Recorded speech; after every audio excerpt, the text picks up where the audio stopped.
The intention was to establish a cultural diversity, and in this cultural diversity to sort of unfold one of the biggest challenges that we have in the Western world, namely how to reduce CO2 emissions.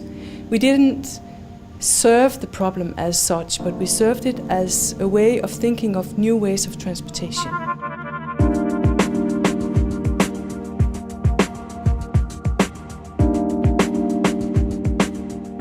So what they are essentially doing is that they are not just taking the challenge as it is, they are sort of rising up into another level in the helicopter and looking down on this. And that's, I think, is very, very important for the design profession to be able to do that. Because it gives us a much larger influence on the final result.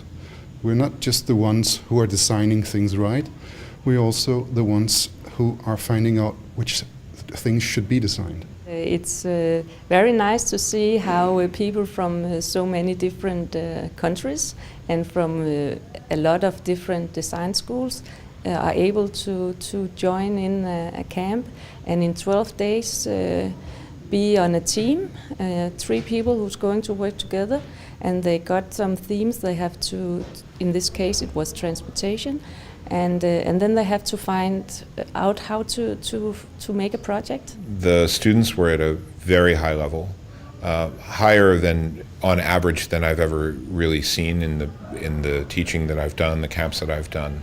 The quality of discussion, the quality of questioning, of the quality of thinking with their hands and with their minds and with their pencils was really, really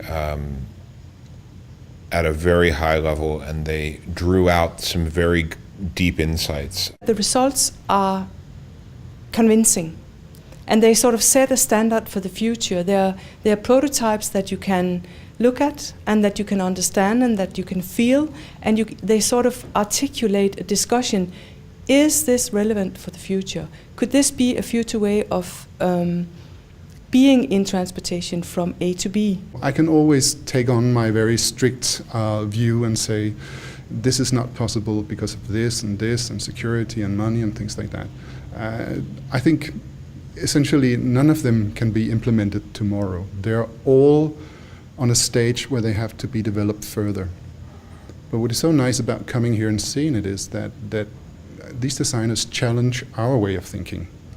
So they have a completely fresh perspective on things, and that is really something that can help us and inspire us. So I think a good cooperation would really be the solution. Designers on the one hand who have this fresh eyes on things and see things differently. They don't have all the restrictions that we know about. And then on the other hand, the industry who has all the restrictions and know the practicalities. That mix is really good.